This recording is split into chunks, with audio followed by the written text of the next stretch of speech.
இந்த காணொளி பதிவில் நீங்கள் பார்த்து கொண்டிருப்பது நமது வீட்டருகே 2 நாட்கள் முன்னர் பாம்பு ஒன்று வந்து செடிக்கடியில் பதுங்கியிருந்தது. அந்த வீடியோ தான் நீங்கள் பார்க்க போகிறீங்க. இந்த இந்த வீடியோ பார்க்கறதுக்கு முன்னர் நமது அம்மா என் தேவன் சேனலில் ஷார்ட் வீடியோவில் இந்த பாம்பை பற்றின வீடியோ நான் போட்டிருக்கேன். அதையும் மிஸ் பண்ணாமல் பாருங்கள். அதன் முழு தொகுப்பு தான் இந்த பதிவில் நீங்கள் பார்க்க போகிறீங்க. சரி, வாங்க வீடியோ பதிவுக்குள்ளே போகலாம்.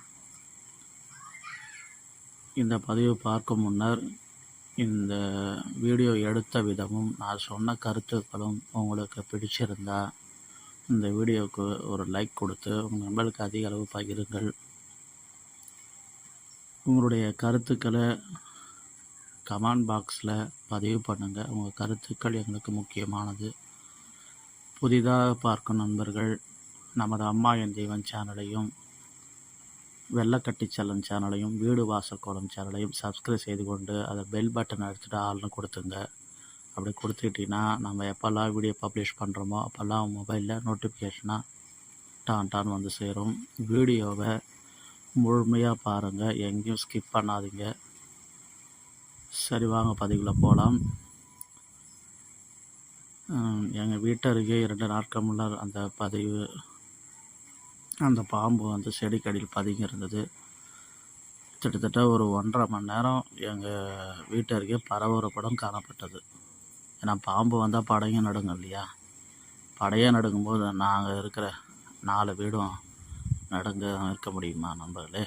அதனால் நாங்கள் எல்லோரும் பரபரப்புடன் காணப்பட்டோம். அது செடிக்கு அடியில் இருக்கும் வரை அது என்ன பாம்புன்னு சொல்லிட்டு எனக்கு யூகிக்கவே முடியவில்லை. ஏன்னா அது ஒருத்தர் நல்ல பாம்புன்னாங்க, ஒருத்தர் கட்டுவிரியன்னு சொன்னாங்க, பலவித பாம்புன்னு சொன்னாங்க, கோதுமை பாம்புன்னாங்க.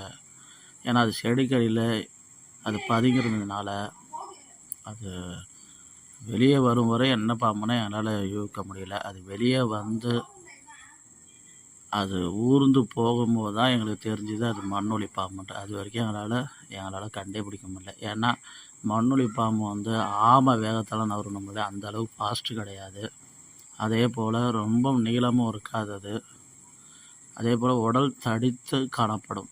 அப்படி இந்த 3மே ஒத்து போனதுனால தான் அதோடய வாலும் ரொம்ப இதுவாக தான் சின்னதாக இருந்ததுனால அப்போ தான் எங்களால் கண்டுபிடிக்க முடிஞ்சது மண்ணொலி பாம்புன்னு சொல்லிட்டு. இந்த மண்ணொலி பாம்பும் தெரிஞ்ச பிறகு தான் எங்களுக்கு ஒரு நிம்மதி ஏற்பட்டது. ஏன்னா அது மண்ணொலி பாம்புன்னும் போது அது ஒரு ரொம்ப அபாயகரமான ஒரு பாம்பு கிடையாது. ஏன்னா அதனால் எங்களுக்கு பயம் இல்லாத கொஞ்சம் தணிஞ்சுது. அந்த பாம்பை நாங்கள் எங்கள் இடத்துலேருந்து நாங்கள் அதோட பாதையை திருப்பி அனுப்பிவிட்டோம். அதன் பின்பு தான் நாங்கள் கிட்டத்தட்ட அது ஒரு 9:30 மணிக்கு நைட்டு நடந்து, கிட்டத்தட்ட நான் படுக்கும்போது மணி 11:30 ஆகிடுச்சு. அது அப்படியே நாங்கள் காட்டுக்கே திருப்பி அனுப்பிவிட்டோம். அந்த மண்ணொலி பாம்பு தெரியாதவர்களுக்கு அதனை பற்றிய விளக்கம்தான் இந்த வீடியோ. மண்ணொலி பாம்பு என்பது ஒரு அபாயகரமான பாம்பு கிடையாது. அது விஷத்தன்மை அற்ற ஒரு பாம்பு. மண்ணொலி பாம்பை அது வந்து அதோட தன்மை எப்படின்னா, அதோட இரையை நெரித்து கொன்று பின்னர் உட்கொள்ளும் வகையை சார்ந்த பாம்பு. அதனால் மலைப்பாம்போட குணம் இருக்கிறதுனால இது சிறிய மலைப்பாம்பு என்றும், மண் மலைப்பாம்பு என்றும், இருதலை மணியன் என்றும், மண்ணொலி பாம்பும் என்றும் இது இன்னும் பல பேர் இருக்குதுக்கு அறிவியல் ரீதியாக. அதெல்லாம் ஒரு பக்கம் இருக்கட்டும், உங்களுக்கு புரியும்படி நான் சொல்லணும். அவ்வளோ. இதோட உடல் அமைப்பு நீளம் மேக்சிமம் அது பிறக்கும்போது 12.5 சென்டிமீட்டர் அளவும், நன்கு வளர்ந்த பின் சுமார் 50 சென்டிமீட்டர் அளவு இருக்கும். இதன் உடல் தோற்றம் தடித்த உடலுடையது. தலை மற்றும் வாலின் செதில்கள் அதிக அளவு கீழுடையது, கணுக்களாகவும் இருப்பதுண்டு. சில வகை பாம்புகளுக்கு சிறிய கண்ணும் செங்குத்தான கண்மணியும் உடைய பாம்பு மிக சிறிய வாலுடையது. இதன் நிறம் பொதுவாக செம்பழுப்பு நிறம், மஞ்சள் கலந்த வெள்ளை, கரும்பழுப்பு மற்றும் கருப்பு, ப்ரௌன் கலர்லையும் இது பெரும்பாலும் காணப்படுகிறது. இதோடைய இயல்பான பழக்க வழக்கங்களை பார்த்திங்கன்னா, இது மாலை நேரங்கள் சூரியன் மறையும் நேரத்திலும் இரவிலும் அதிகமாக கண்ணில் தென்படலாம். இரவு நேரத்தில் அதிகமாக தென்படலாம்.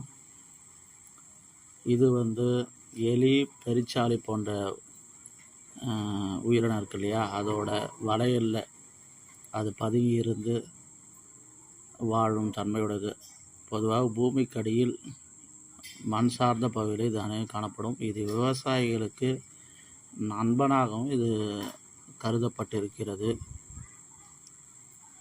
இதன் இப்படி பல்வேறு தகவல் இந்த பாம்புக்கு இருக்குது. நம்மளே எங்களுக்குன்னா ஒரே ஆறுதல்னா இது விஷத்தன்மை இல்லைன்னு சொல்லிட்டு தெரியணும். எங்களுக்கு இதுவாக இருந்தது. இந்த தகவல் எல்லாம் நான் கூகுளில் சர்ச் பண்ணி விக்கிபீடியாவில் பார்த்த தகவல் தான் நான் உங்கள்கிட்ட பகிர்ந்து கொண்டு இருக்கிறேன். உங்களுக்கு சந்தேகம் இருந்தால் நீங்களும் விக்கிபீடியா போட்டு மண்ணொலி பாம்புன்னு சொல்லிட்டு போட்டு பாருங்கள். கண்டிப்பாக இன்னும் பல தகவல் அதில் இருக்குது. நான் சொல்கிறது ஒரு